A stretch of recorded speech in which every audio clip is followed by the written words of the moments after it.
Yo, what's up, guys? It is Nick here with some raw day trading. I am sitting here down 200 bucks ish. Yeah, just about.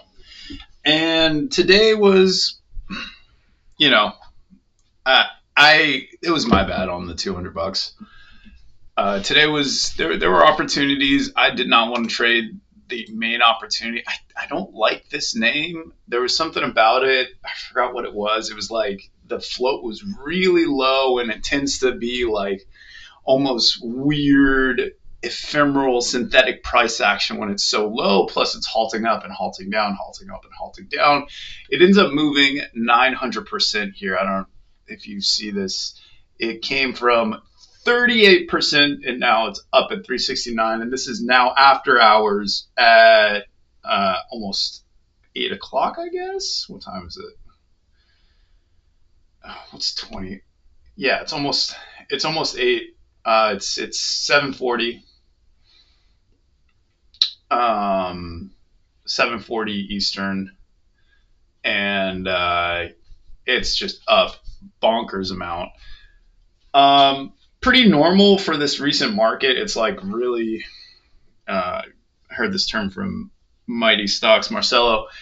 It's like, or something along these lines, really tricky, high volatility. Like it's lots of moves. It's a hot market. It's super tricky though to catch it.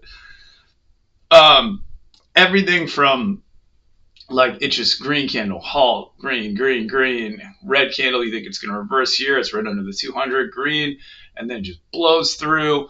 I was trying to focus on getting these kind of cheap moves on PROK and then on I don't know, the CLDI.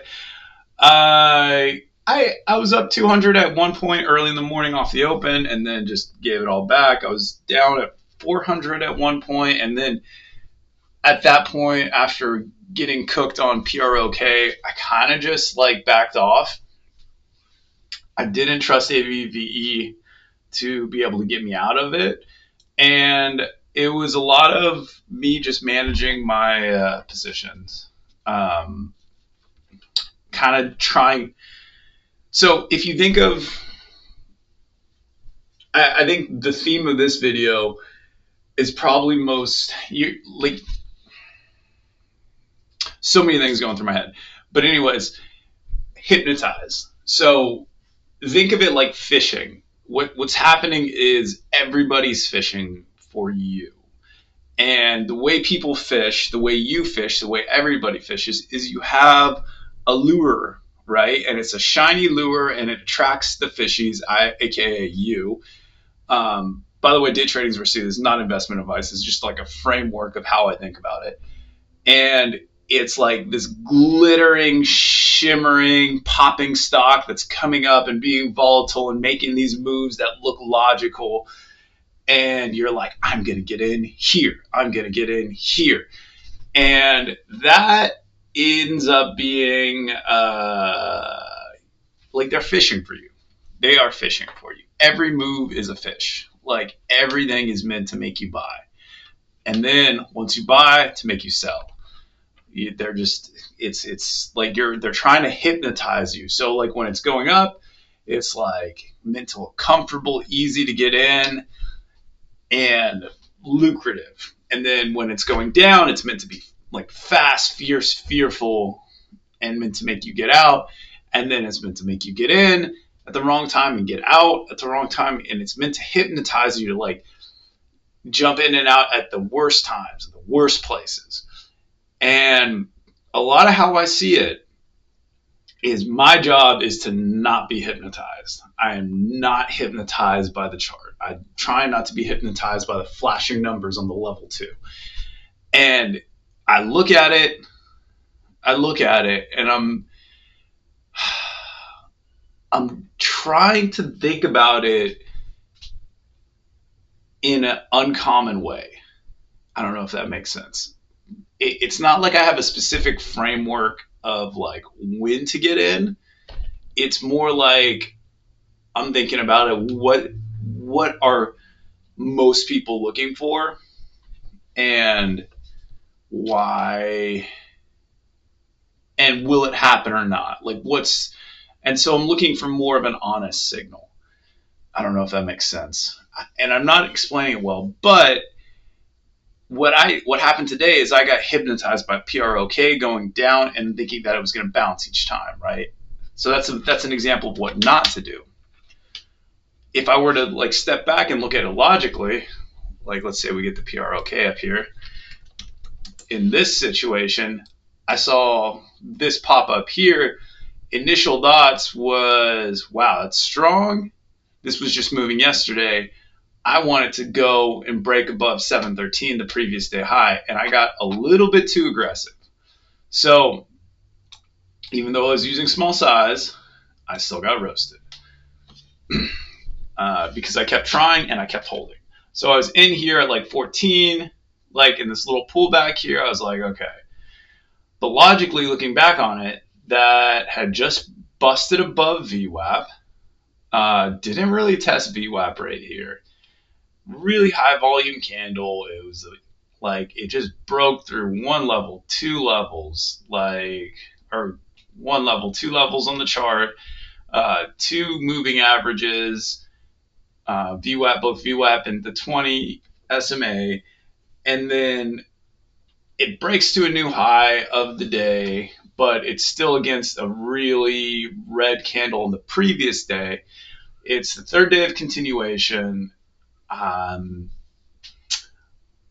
I'm in at like 14. I stop out at 02. I lose, 100 and whatever, $50. And then I just kind of like keep taking shots on the way down here. And it doesn't really look good till the first green candle. And that's when I make back a little bit of the money. But it's like I don't hold it long enough, or I don't have enough size, or et cetera, et cetera. This area right here, when it kind of just settles out, then I kind of start thinking about it, and it's like, oh, that looks good in retrospect. But I had lost the tension here. I had gone somewhere else, and I'd already lost, $250. So like I was then hypnotized the other way, where it was like, this thing has no opportunity. It's going to hell. That's what I was thinking. It's going to hell. And so I'm not going to trade it. But reality is stocks don't work like that. And these kind of like dried out areas where nobody wants to pay attention to it tend to be the lows. Not always, but they tend to be. You have this test lower, this total reversal, and shot up, and this action here, and it starts pushing. And I did not want to participate. I did not want to participate here. I was just like, I was sickened with the stock. And that's when it went. When I was kind of hypnotized to be like really into the stock in this area, being like, oh, this is going to go. This is going to go.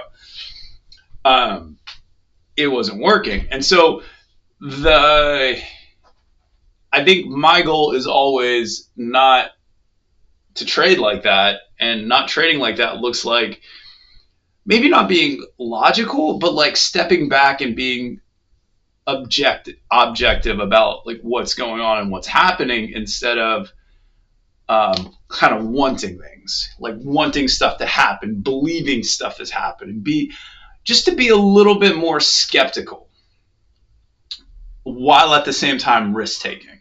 So skeptical that I'm going to be able to get a curl here, especially because it's so obvious, because it had this huge run up, because there was so much excitement, because it was a continuation.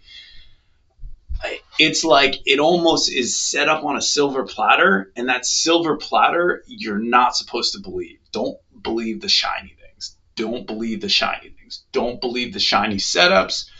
They're usually a trap. And that's kind of how I think about it. And it leads me to take these kind of more obscure setups. But the thing about the more obscure setups is like, usually this is what you get. This is a very classical move, what you get in a obvious setup. is this kind of like shoot up, shoot down, shoot up, and then down, down, down, down, down, and then it just goes to hell and jiggles around.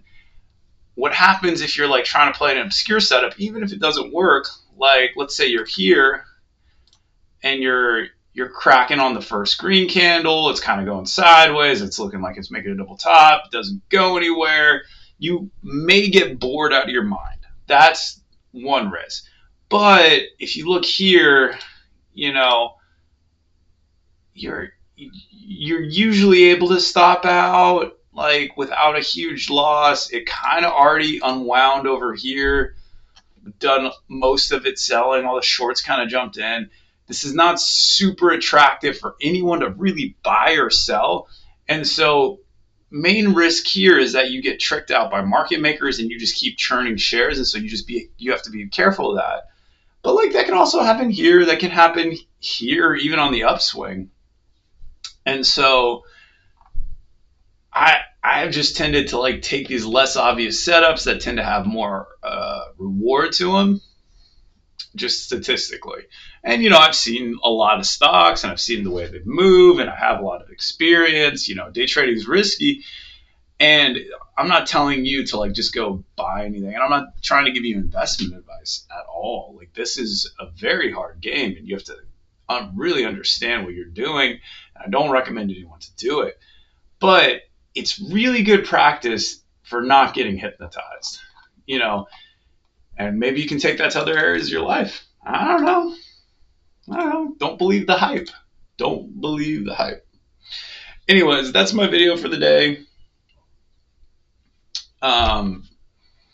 Maybe I'll talk about that in a little bit more depth and what I'm like looking for, not looking for in the future. But I hope you guys have a great day. Remember, this is not investment advice. I'm not trying to sell you anything. I don't want to get you to buy or sell or even trade. This is more just talking about my experience with day trading, really just using this as kind of like just to track the endless days that I've done this.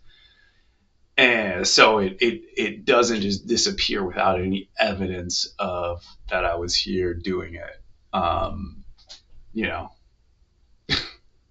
Really, that's all this is for. And hopefully you get a little value out of it. But yeah. Anyways, entertainment purposes only. Catch you guys later. Goodbye.